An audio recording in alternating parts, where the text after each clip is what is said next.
Hello my queen et bienvenue dans ce nouvel épisode de Remaya Time, le podcast dédié à l'éducation financière éthique pour les femmes ambitieuses.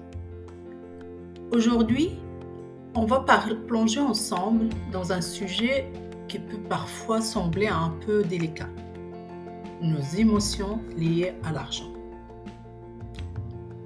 Je vais te parler de quelques points qui pourraient impacter notre relation avec l'argent. Et je commence par les expériences familiales. Pour débuter, je vais partager un petit extrait de mon histoire personnelle. Dans ma famille, l'argent était souvent une source de tension. Toutes les discussions autour de la table étaient souvent, comment je peux dire ça, c'est comme au théâtre, avec des débats assez intenses. Où le souci financier était vraiment le personnage principal de ces discussions. Les factures impayées, les dépenses imprévues, même lorsque mes parents parlaient de difficultés à payer les factures, ou que ces discussions sur les dépenses, ça créait un climat d'anxiété qui a influencé fortement ma perception de l'argent. Ces moments étaient vraiment comme des montagnes russes émotionnelles.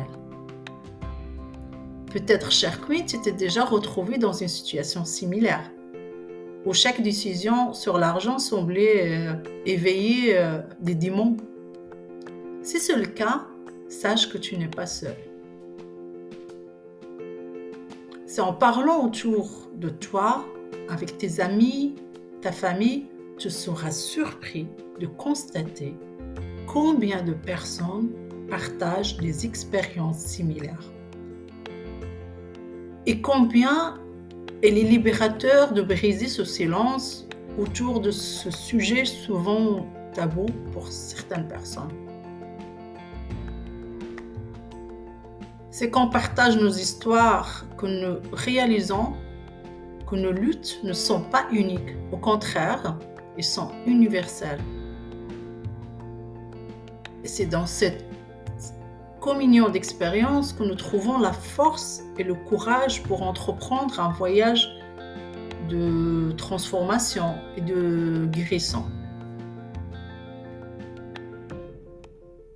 Alors, je t'encourage, chère Queen, à oser de parler, à oser de partager ta propre histoire. C'est dans la lumière de cette vérité partagée que les ombres de la peur et de la honte se dissipent. Et ça laisse la place à la possibilité d'une compréhension plus profonde et d'une connexion plus authentique. Sache que nos histoires individuelles deviennent alors des maillons d'une chaîne collective de résilience et d'empowerment. C'est vrai que parler ouvertement de nos luttes financières peut sembler parfois difficile, mais ça peut aussi être libérateur de nos chagrins, de nos défis.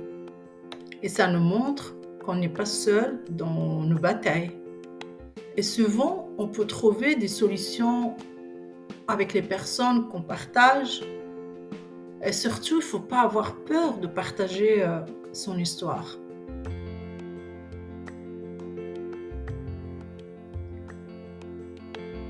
Un autre point que je peux rajouter à cette relation à l'argent, c'est les croyances culturelles.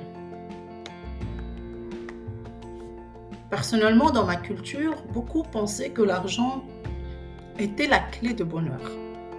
Mais en grandissant, j'ai vu quelque chose de différent. J'ai remarqué que certaines personnes autour de moi qui ont eu une aisance financière dépensaient beaucoup d'argent pour les choses comme des voitures chères ou bien avoir une grande, belle maison Mais malgré tout ça, il semblait qu'ils étaient toujours en train de chercher quelque chose qui leur manque. Comme ce n'était jamais vraiment satisfaite.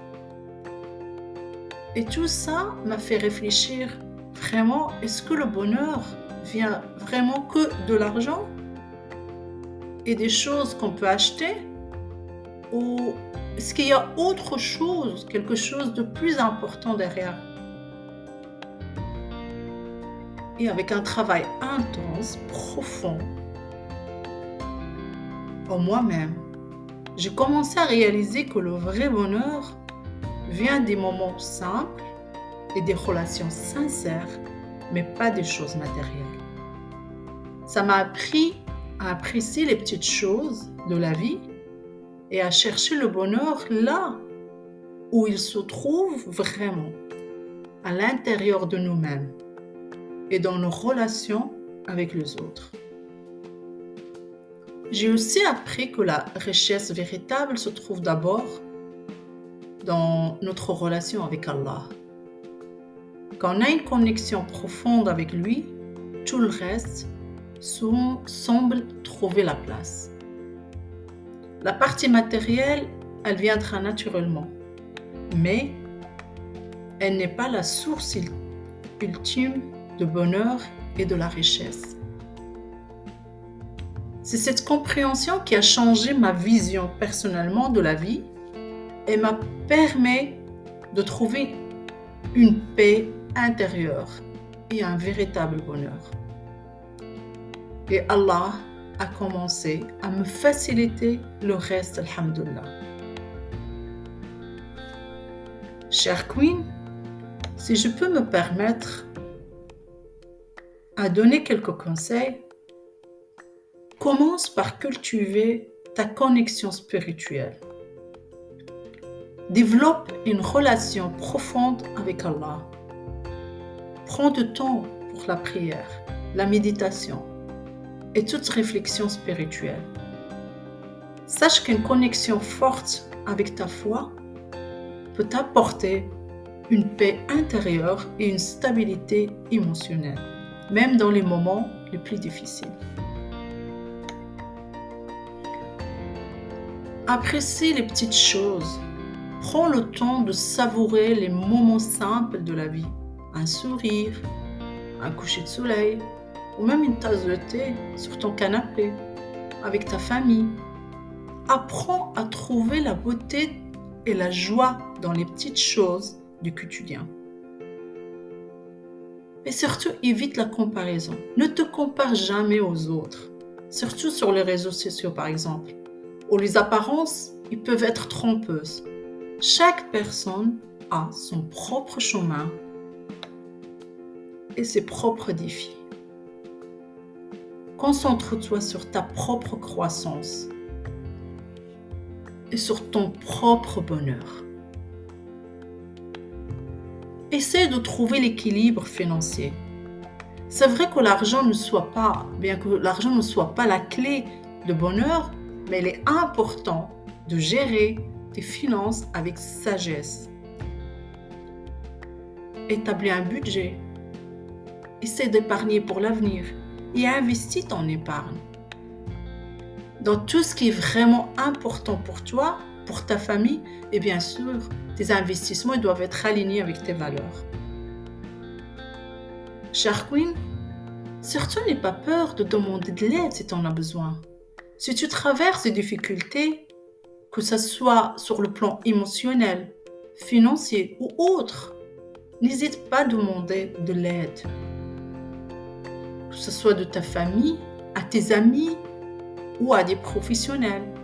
Il est important et crucial de ne pas porter seul le poids de tes préoccupations.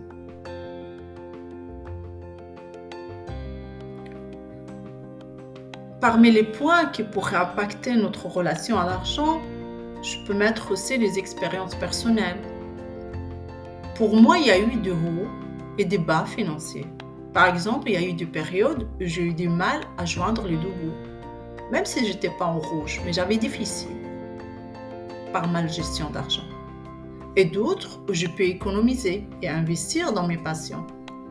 Mais à chaque fois, à chaque expérience, j'ai appris quelque chose de nouveau sur moi-même et sur la façon dont je gère mon argent.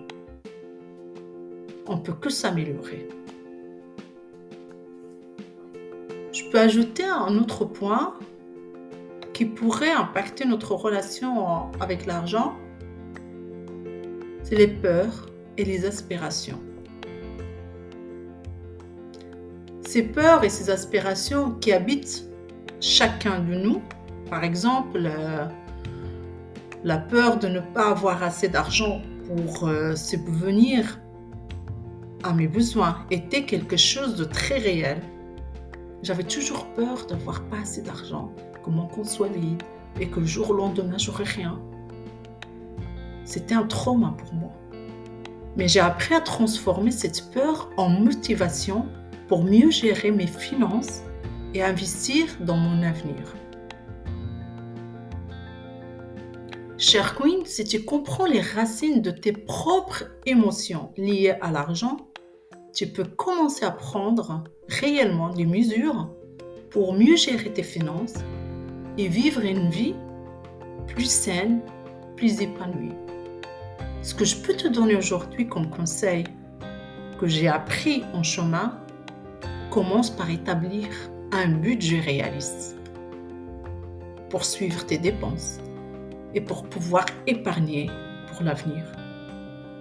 Cultive une mentalité de gratitude. Apprécie ce que tu as déjà. Commence par ça. Et surtout, investis dans ton éducation financière. Tu peux lire des livres, suivre des cours en ligne,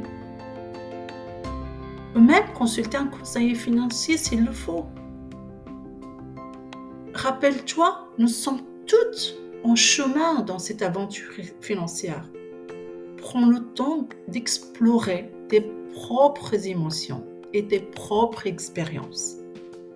Et surtout, n'hésite pas à en parler avec tes proches autour de toi. Avoir cette aisance, briser la glace de ce tabou de la relation avec l'argent. Et aujourd'hui, chère Queen, j'ai une annonce à te faire. Si tu souhaites être accompagnée pour reprendre le contrôle de tes finances dans ce voyage vers une aisance financière, je t'annonce que je construis un programme. Notre programme Queen Power Finance est là aujourd'hui. Si tu veux nous rejoindre pour découvrir les clés de la gestion intelligente de l'argent, de l'épargne et de l'investissement licite, clique sur le lien en bas de cette vidéo et postule pour ce programme. Sache qu'avec ce programme, tu auras du soutien personnalisé, des conseils pratiques et des outils adaptés aux besoins. Alors, chère Queen, tu es prête à devenir la Queen de ta propre destinée financière? Alors, rejoins le programme Queen Power Finance et fais le premier pas vers une vie financière avec plein de possibilités. Je te laisse le lien pour candidater à ce programme et je te dis, chère Queen, à très bientôt pour un autre épisode, Inch'Allah. Fi ri'ayatillah. Goodbye, my Queen.